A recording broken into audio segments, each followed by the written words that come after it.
আচারের রংটা ভালো আসার জন্য দিয়ে দেবো গুড়। নমস্কার বন্ধুরা, আজকে আবারও চলে এসেছি নতুন একটা ভিডিও নিয়ে। তো এখন যেহেতু কাঁচা আমের সিজন, তো কাঁচা আমের আচার বানিয়ে আমি রাখবো। তো এই আচারটা খেতে কিন্তু খুবই সুস্বাদু, টক ঝাল মিষ্টি। তো এই আচারটা আমি কিভাবে বানাই আপনারা শুধু দেখতে থাকুন। এই আচারটা খেতে কিন্তু খুবই সুস্বাদু হয়, আর কোনো রকম রোদে দেওয়া ঝামেলা ছাড়াই কিন্তু আজকে আমি আচারটা বানাবো। তো আপনারা পুরো ভিডিওটা কিন্তু দেখতে থাকুন। এইখানে আমি কাঁচা আম নিয়েছি, আমগুলোকে আগে ধুয়ে নেব। জল দিয়ে দিচ্ছি। আমগুলো একদম পরিষ্কার করে ধুয়ে নিয়েছি। এখন আমি আমের খোসাগুলো ছাড়িয়ে নেব, আর খোসাগুলো ছাড়ানোর পর কিন্তু আর আমি জল দিয়ে ধুবো না।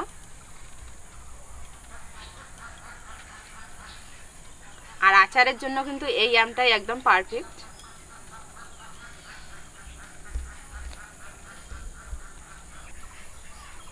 দেখুন কত সুন্দরভাবে ছুলিয়ে নিয়েছি। এরকম করে আমি সবগুলো আম ছুলিয়ে নেব। আমের সাইজটা করে ছোট ছোট, কিন্তু ছোট ছোট হলেও কিন্তু এইরকম আমটা আচার বানাতে ভীষণই ভালো হয়, আর খেতেও সুস্বাদু হয়। এইটা একটু পাকা পাকার মতো হয়েছে।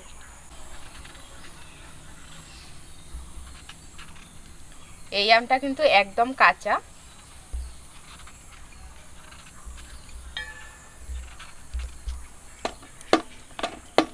আর এইখানে যে আমি ঝুড়িটা নিয়েছি, একদম শুকনো ঝুড়ি নিয়েছি। তো এই আমগুলো কিন্তু আর আমি ধুবো না, একদম পরিষ্কার করে ধুয়ে নিয়েছি প্রথমেই। এবারে আমি কেটে নেব। আর আমের আঠিটা করে শক্ত হয়ে গেছে মোটামুটি। এই আমগুলোই কিন্তু এই আচারের জন্য একদম পারফেক্ট। দেখুন আমের যে এইটা আঠিটা একটু শক্ত শক্ত আছে, এটা কিন্তু খেতে ভালো লাগবে। সবগুলো আম আমি এইরকম সাইজের করে কেটে নেব। এই আচারটা কিন্তু গরম ভাতের সঙ্গে খেতে ভালো লাগে। আর বিকেলবেলা মনে করে আড্ডা দিচ্ছি, তখন বসে একটু আচারটা মুখে দেখছি আর এদিকে আড্ডা দিচ্ছি, যা জমে যাবে আড্ডা।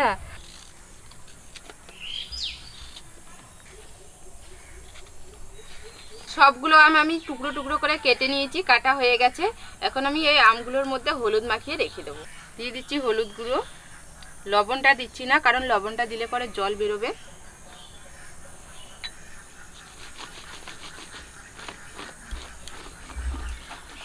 হাত দিয়ে এরকম করে মাখিবো। উনান ধরিয়ে নিয়েছি, কড়াটা বসিয়ে দিচ্ছি। আচারের জন্য যে মশলাটা বানাবো তার জন্য এইখানে নিয়েছি শুকনো লঙ্কা, পাঁচফোড়ন, গোলমরিচ আর জিরে নিয়েছি। শুকনো খোলায় ভেজে নেব। তো প্রথমেই কিন্তু আমি শুকনো মরিচগুলো একটু ভেজে নেব। শুকনো মরিচগুলো ভাজতে একটু টাইমটা বেশি লাগে।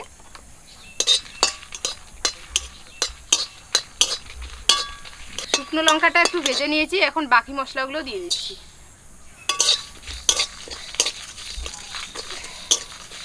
ভালো করে মশলাটাকে ভেজে নিতে হবে। আর মশলাটা ভাজতে ভাজতেই দেখুন মশলা থেকে খুব সুন্দর একটা সেন্ট বেরিয়েছে। মশলাটা আমার ভাজা হয়ে গেছে। শুকনো থালায় নামিয়ে নিচ্ছি, ঠান্ডা করে নেব কিছুক্ষণ। কড়াইয়ে অল্প করে একটু সরিষার তেল দিয়ে দিচ্ছি। তেলটা হালকা গরম হয়ে গেছে, দুটো তেজপাতা দিয়ে দিচ্ছি, 4টে শুকনো লঙ্কা, পাঁচফোড়ন।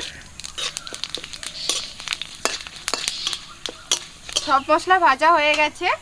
এখন হলুদ মাখা আমগুলো দিয়ে দিচ্ছি।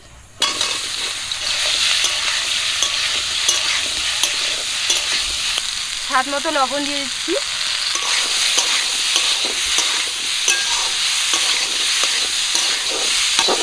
আচারে কিন্তু আমি কোনো রকম জল দিব না, জল ছাড়াই আচারটা বানাবো। এবারে আমি 1 বাটি মতন চিনি নিয়েছি, দিয়ে দেবো।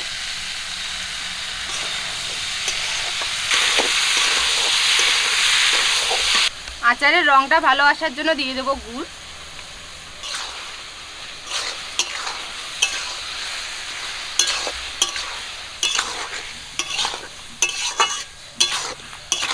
উনানের হিটটা কমিয়ে দিয়েছি, এখন ঢাকনাটা দিয়ে ঢেকে রাখবো। আর এদিকে মশলাটা ঠান্ডা করতে দিয়েছি, ঠান্ডা হয়ে গেছে, গুঁড়ো করে নেব।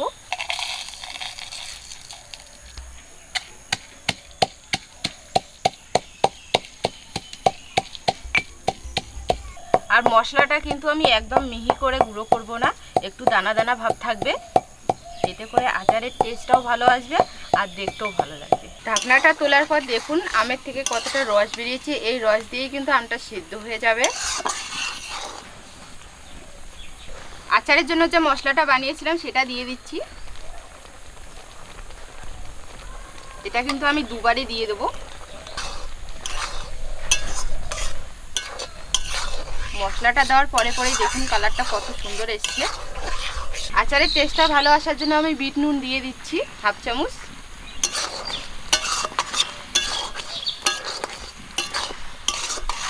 এরকম করে কিছুক্ষণ নাড়াচাড়া করে নেব। আর এই কাঁচা আমের আচারটা টক ঝাল মিষ্টি খেতে কিন্তু খুবই সুস্বাদু হয়, সবারই পছন্দ, আমার তো ভীষণই পছন্দ। কিছু আম দেখুন গলে গেছে আর কিছু আম গোটা গোটাই আছে।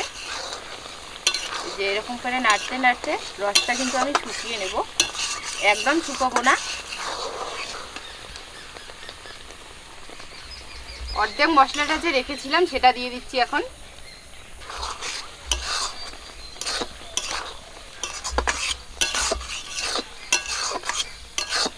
আচারটা দেখতে যা হয়েছে না।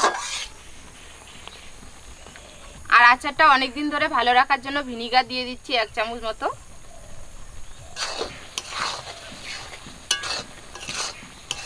ভিনিগারটা দিয়ে হালকা একটু নাড়াচাড়া করে নেব। আর আচারটা কিন্তু আমার পুরোপুরি একদম রেডি হয়ে গেছে। দেখুন কত সুন্দর লাগতেছে দেখতে।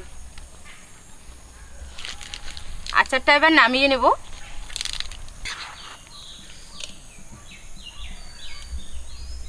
এখন আমি একটু টেস্ট করে নেব। দেখুন ঠান্ডা হয়ে গেছে আচারটা, দেখি কি রকম হয়েছে।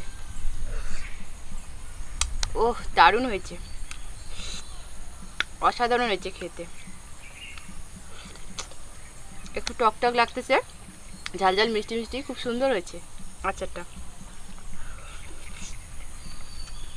আর এই আমের আটিটা দেখুন শক্ত হয়েছে, এটা আবার চিবোলে বেশি ভালো লাগবে খেতে।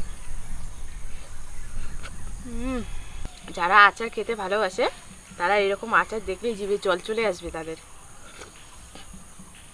আচারটা ঠান্ডা করে নিয়েছি, এখন আমি বয়ামের মধ্যে রেখে দেবো। আর বয়ামটা কিন্তু একদম পরিষ্কার করে ধুয়ে নিয়েছি। আর এরকম আচার কিন্তু কাচের বয়ামে রেখে দিলে পরে আবার বেশি দিন ভালো থাকে।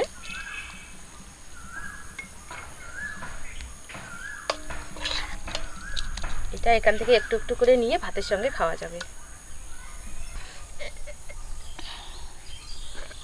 এখন আমি মুখাটা বন্ধ করে দেব।